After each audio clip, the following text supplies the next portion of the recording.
jumping, them boys up to something. They just spent like 2 or 3 weeks out the country. Standard SOC.7.SWA.SS7G8.A explain the differences between an ethnic group and a religious group. The differences between an ethnic group and a religious group is that you can pick your religion but you cannot pick your ethnic group.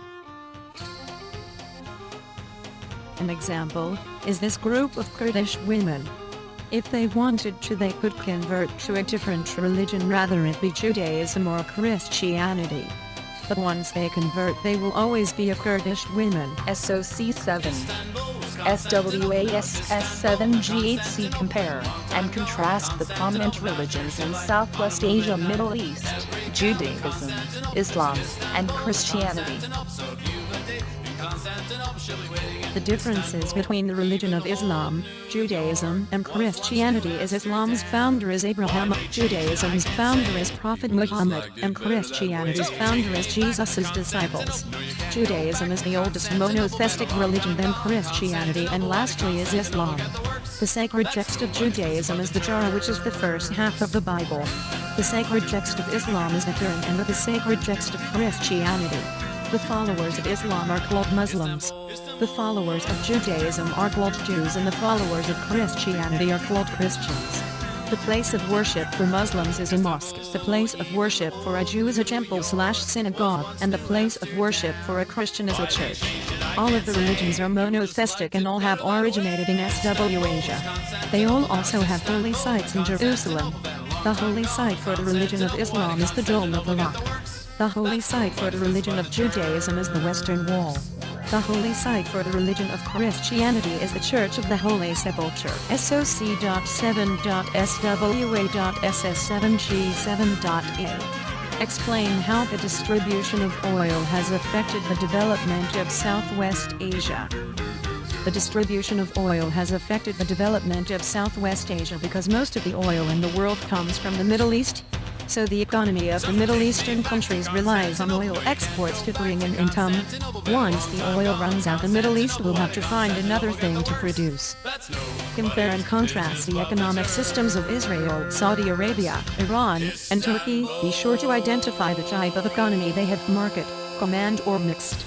Explain how their economy affects the citizens' standard of living, including the country's literacy rate. The economic system that Israel has is a mixed market. The economy of Israel is very high, because its per capita GDP is $36,151 and 97.1% of its population over the age of 15 can read and write. It single quote S standard of living is very high because they already have a high literacy rate. Also, Israel's standard of living is high because they invest in human capital while its neighboring countries don't. The economic system that Saudi Arabia has is a mixed command. Saudi Arabia's per capita GDP is $25,852 and it has 78.8% of people over the age of 15 in its country that can read and write. Saudi Arabia has the two-road highest standard of living because of the production of oil. Saudi Arabia's literacy rate is the third highest out of all of these countries. Iran has a mixed command for an economic system. Its per capita GDP is $4,763 and 77% of its population over the age of 15 can read and write. Iran has both the lowest literacy rate and per capita GDP out of all the countries. The standard of living for the citizens is bad because of inflation. Also, the literacy rate is low because of Iranians leaving to find a better life somewhere else, which is also why the GDP is low. Turkey's economic system is a mixed command. The per capita GDP of Turkey is $10,946 and 87.4% of the population over the age of 15 can read and write. Turkey has the second highest literacy rate of the countries and has the third highest per capita GDP. Turkey has a low per capita GDP because it doesn't have large deposits of oil like the other countries do. Turkey has a high standard of living because of its high literacy rate. All countries have a mixed system with bit of extra on the side. SS7E6C. Explain the primary function of OPEC. OPEC stands for Organization of Petroleum Exporting Countries. OPEC's primary function is to decide and control the price and how much oil is produced in a country. SS-75A. Israel produces high-tech equipment, some crops and cut diamonds. They produce it by using workers in factories and farmers. They produce it for exports, which means they produce it for people in their country and people of other countries. The factor that influences the economic growth in Israel is the technology mostly. The absence of there not being many natural resources affects the growth because they don't have to worry about the resource running out. Saudi Arabia produces oil as its natural resource and export. They produce it by getting it from a well, and they produce it for the people in their country and people around the world. The location of Saudi Arabia is very helpful when it comes to getting oil. The factor that they depend on a natural resource for the economy is very tricky because there is always a chance of the oil becoming scarce, which would lead to them having to find a new export. Iran produces its natural resource oil and it exports oil. Iran produces oil by getting it from a well, and they produce it for people around the world and the people in their own country. Like Saudi Arabia, Iran is at risk in the future with the oil becoming scarce and them having to find something new to produce. Turkey produces agriculture and also exports clothing, textiles, weapons, and steel. They produce it for people in their country and their trading partners.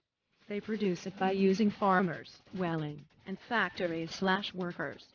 Turkey has improved its economy by cutting trade barriers, becoming more active in trade, and also cutting the government's role in the economy. SS-7CG5. The parliamentary democracy of the State of Israel is a parliamentary democracy, which means they are democratic. The government is unitarian, that means that the power is held by one central authority. The president has ceremonial rule while the prime minister has power. The parliament, which is the Knesset, and consists of 120 members that are elected to a 4-year term.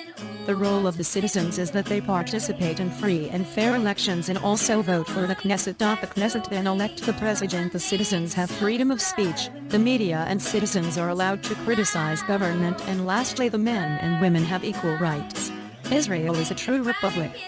The monarchy of the Kingdom of Saudi Arabia is an absolute monarchy, and they have an autocratic government. They are also unitary just like Israel. The leader is a king and there is a crowning for the prince. The king has a consultative council that is 120 seats appointed by himself. The king gets his question by inheriting it. The role of the citizens is to obey. The citizens are not allowed to vote. The Majlis are open meetings to petition the king. The legal system is based on Sharia, and men over 21 can vote. Citizens cannot criticize the government. No freedom of speech or press. Must follow strict social and religious rules. The Islamic Republic of Iran is a theocracy, which means a religious leader rules. They are not a parliamentary democracy, even though they call themselves that. The government is unitary like Saudi Arabia and Israel. The supreme leader is the Ayatollah Ali Khamenei and the president is Ahmadinejad. The role of the citizens is that all citizens can vote over the age of 15. Citizens can't vote for a supreme leader. The legal system is based on Sharia law. The supreme leader is chosen by assembly of experts. The assembly of experts is 86 religious scholars. The Excellency Council has authority over the 3 branches of government. The Council of Guardians is 6 clerics that determine legislation. The Islamic Consultative Assembly has 290 seats and are filled every 4 years. The citizens of Iran cannot criticize the government, no freedom of speech or press, and must follow strict social and religious rules. Really, I would rather be at home all by myself, not in the